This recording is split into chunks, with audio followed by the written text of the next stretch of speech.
Mic test 1, 2, 3. I'm with Curtis Nicewaner, and he is nice. Curtis, we met on a service call. Yes, we did. And you are... you've been out to my house at least 4 times now. Yes, I have. And what you told me today was, I am your last customer. Yep. And why is that? I've been diagnosed with idiopathic pulmonary fibrosis, and it seems to be advancing more rapidly than first diagnosed. That's a mouthful. What, in layman's terms, what is that? My lungs are turning fibrous. If you think of a sea sponge or a starfish, that when it gets dried out, it gets brittle. Yeah. That's exactly what my lungs are doing. Wow. And when we first, it wasn't the first time we met, but in between the first time we met and the second time, you got diagnosed with this. Yes. And they gave you on the outside 18 to 24 months to live. That is correct. And you had thoughts of, winding your business down towards the end of this year. And now things have progressed faster. Yep. In a more detrimental way, but you've just got an amazing attitude, and I wanted to capture your story or a little bit of it. Okay. Because it's inspired me to take new and different actions in my life with my faith. I'm a Christian, I'm a Catholic, and I know you're not, but you're a Christian and a Mormon. Yep. And we've had some of the best conversations I've had with someone who I just met inside my home, and this is still a relatively new home for us because we've only been in not even a year yet. And you've inspired me to take new actions. In fact, one of them, I'm going out with my mother-in-law today since she's in town. Awesome. So, make no small plans, right? That's right. But there was a few things that you were sharing that Pardon me. That's okay. It's part of what we got to deal with. You were just sharing so many awesome things, and you've been doing what you do. You told me, you shared with your story of your past, where, well, I'll let you say it. It's better in your words than in mine. Well, I can't remember everything I've shared with you. Yeah. But I'll start my story. It's going to be brief. Yeah. When I was 10, Yep. I had my first blackout drunk. I soon became an alcoholic and a drug addict. I started recovery, or I got into recovery in 2004. I recently celebrated 13 years of sobriety. Congratulations. Thanks. I owe all that to God. He's the one that brought me into recovery, and then recovery brought me back to God. Yeah. 9 years ago, I think it's 9, I adopted a religion, not just a church, but a whole faith. Wow. I am a member of the Church of Jesus Christ of Latter-day Saints. I've been married 4 times. This last time is the first time in recovery, and I like to think it's the first time I've been married as an adult. I have a wonderful marriage, a wonderful wife. This is the hardest thing I have ever done to another person. We talk a lot about my dying. We are preparing for that by doing certain things. Just a little step back. I've been doing appliance repair for between 11 and 13 years. I've only had my own business for a little over 3 years. Before that, I did it as an amateur. So when I was talked into doing it professionally, I had to go to school, learn how to do it properly, and that's when I opened my own business. So right now, I'm just coming out of another downward trend of my disease. They tell me 6 months to a year now, and so that makes things have to move along more rapidly. And this device that you're wearing now, it's not going to sustain the amount of oxygen that you need to get in your body. Right after this last downward trend, my portable oxygen supply no longer is capable of keeping up, but they don't supply one that'll give me enough oxygen unless I'm carrying around a big tank with me, which isn't practical when I'm going into people's homes trying to do repairs. So I will be closing my business. I will become dependent. Actually, I have already become dependent upon a machine that sits in my house to supply me enough oxygen to even get up and walk around and do simple things. But you have a don't quit attitude. Oh, I ain't ever going to quit. And you found yourself to be useful in genealogy through your church and helping people find their lineage. Yes, not only their lineage, but what we do, it's called indexing, and we have volunteers, or we are volunteered, however you want to look at it, to look at old census records and take them from an analog to a digital format, so that way you can look them up online. Makes sense. And it makes it a whole lot easier for everybody else that's doing genealogy. And that right there is what is making it so easy for people to find their heritage now, their lineage, is because of, and it's not just our church doing it, it's people worldwide. Wow. So. And you're basically volunteering to do that through your church. Yes. It's not a paid position. We have no paid positions. And so yeah, they'll tell me this is what you're going to do next, and I don't mind. You know, it's I'm dying, but I'm not dead. That's I'm right. not useless. And recently I had the honor to teach a temple prep class to 3 young men that are preparing to go out on missions. And that was awesome. Yeah. It was an awesome experience. That's awesome. Yeah. And what so you help prepare them to go on these missions. And the other thing I wanted to cover, that was profound in and of itself. But the other thing, you had opinions on disability, because you mentioned that too. Yes. I know one of the last things I ever wanted to do was be disabled. Okay. Yeah. That's my biggest fear, is to become useless.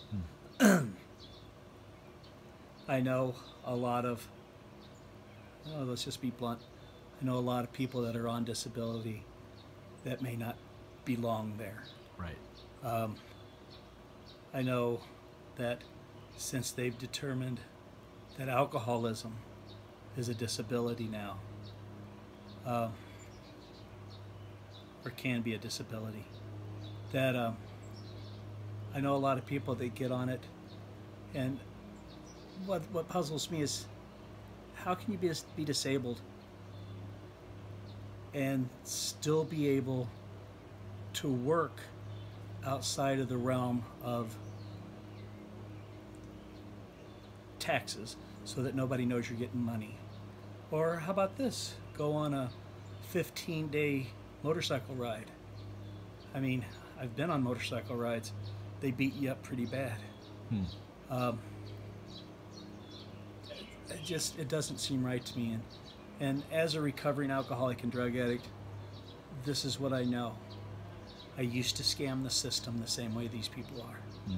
Okay? I used to cheat on my taxes. I used to lie about my income and work for money under the table.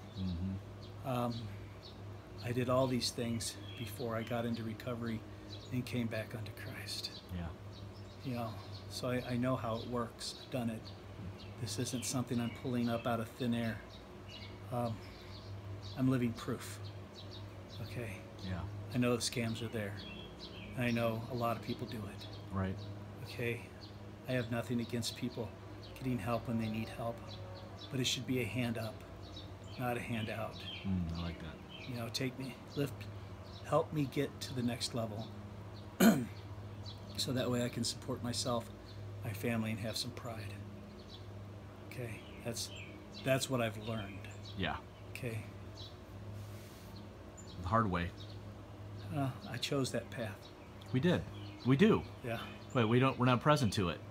We talked about faith too, and the same Yeah. thing. It's like, there's those people who are faithless or think they're faithless, yet they have faith in this chair Yep. that they sit down in. They have faith in flicking on the light switch or turning on the faucet that it'll work. Yep. Or, take it even a step further than that. Society and driving around. You have faith that the people are going to obey the signals that they have in front of them. That's right.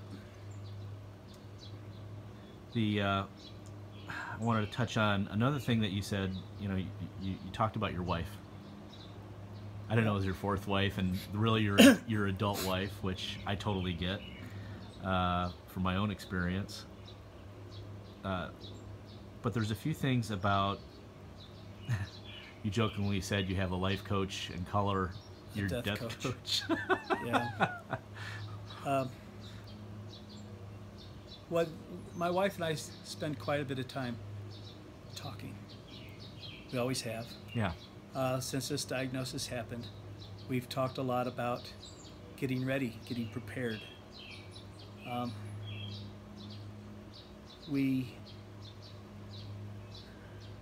Right now, one of the things I'm doing is I'm writing letters to my wife in my own verbiage and in my own hand about the phases of grief and what to expect. And she's intelligent and she knows these things, but they're going to happen anyway.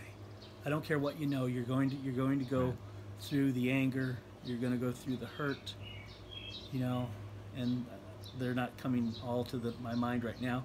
But the final one is acceptance. And I'm writing letters about all of these and how it's okay. It's okay to feel these things. It's okay to be angry with God. Okay, he knows that. He loves us. And but it's to hang on to that is detrimental to her or to any of us. Okay.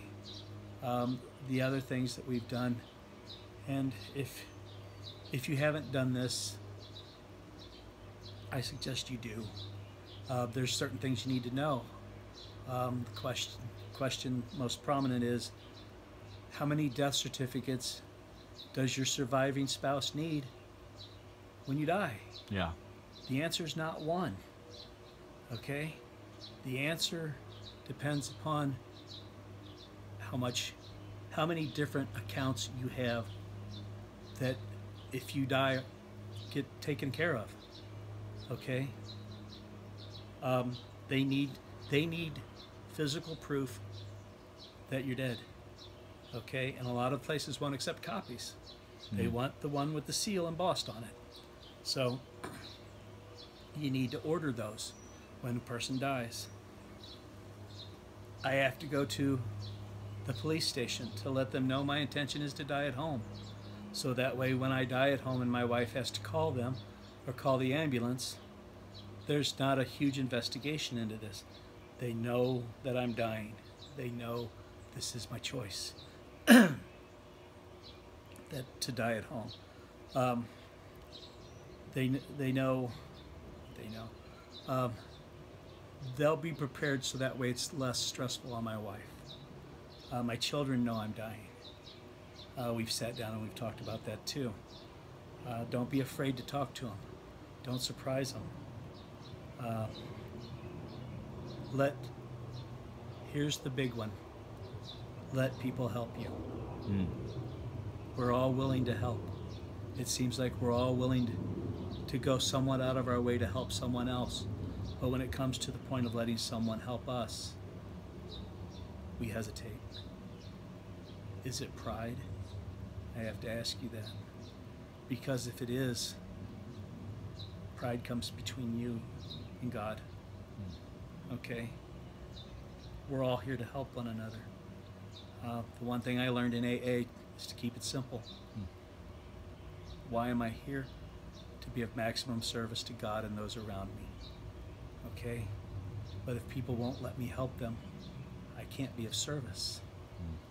Okay? If you don't let people help you, they can't be of service. Please remember that. Is there anything else that you'd really want people to know for themselves out of your experience? Out of my experience, Yeah. live life. Don't put off for tomorrow. It's true. Right now, I'm not thinking, wow, I should have worked more. Okay? Right now, I'm really wishing that I had been in my children's life more while they were growing up. I wish I had been in my children's life more while they're adults. Don't neglect your duty to teach your children about religion, about God. Okay? Because if you neglect that, the world's going to teach them not to. Okay? And I always thought they had a choice. Okay? They can choose their own church, they can choose their own religion. Okay?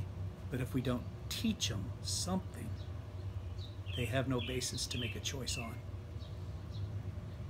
There's someone else's fundamentals, not yours. That's right. So what would you like to ask for?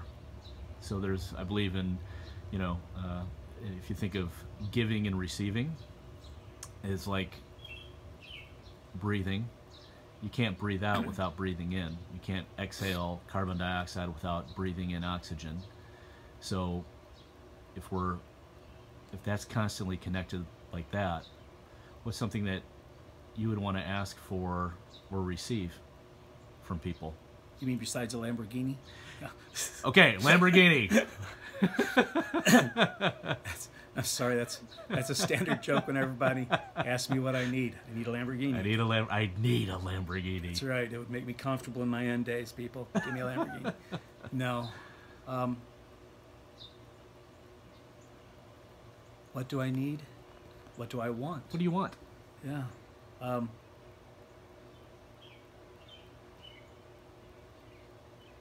This is for someone that hasn't walked the path I've walked. This may be hard to understand. I have everything I want. I have a loving wife. I have a God in my life that I never knew for 44 years of my life. You used to hate God. Oh yes, I did. You were very angry. He was the one that caused all my problems, not me. Because if there was a God, why would he let this happen to one of his children? Right. Okay, but he had Justified. to let it happen. Yeah, he had to let it happen, though. He gave me my free agency. He gave me the right to make the choices I made. Wow. Okay, I understand that today. And I love my God, and he loves me, and I know this, and I know he loves everyone. You know, what do I want? This is what I want. I want people to listen to those they don't agree with. Yeah. Because that is how I learned recovery, and that is how I learned to come back to God, is by listening to those I disagreed with. Wow. Doesn't mean I took everything they said and took it and believed it, but what it did is it opened my eyes to the possibility that I was wrong. Wow. Yeah, that's what I want. That's great. You didn't know you were going to be asked that question. No, I didn't. That's a fantastic answer. Since you've had 13 years of experience in this industry as a professional service tech, I know there was the one thing on the self-cleaning feature that you recommended to me, since that's the issue with my oven and that's how we met. So there's no small things. That one thing about your self-cleaning function is, now the brand new ovens don't have it. It's a different feature now. If your oven is an older style that uses high temperature to clean, don't use it. Don't use it. It burns up control boards. It damages things. Too much amperage is being drawn. If you really want to clean your oven and save it, take a 13 by 9 cake pan, fill it half full of water, set it in your oven, turn it on 250 degrees for 2 hours, turn it off, let it cool down, and everything will wipe right out. It will have steamed itself clean. So there, that's my professional advice. And it saves energy. Yes, it does. A lot of energy. Curtis Nicewaner, thank you for this interview. You're welcome. Thank you for being in my life and sharing your wisdom with people.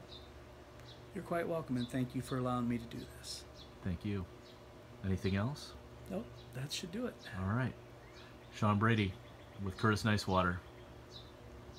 How'd you get the name Nicewater, do you know? Actually, it's Nicewaner. It got changed. No. I've been saying it wrong. I've been saying it wrong. Sorry. No, it's fine. He's so nice about it. Well, I knew who you were talking to.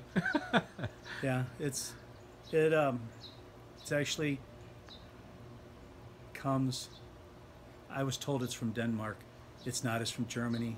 It was Nicewaner, and when they came to America, it was changed. It's a nice Nicewaner. Wainer. Yep. How do you spell it? Nicewaner. Okay. See, and I had it wrong in my phone by one consonant. Yep. There you go. All right. Curtis, thank you. You're welcome. Appreciate it.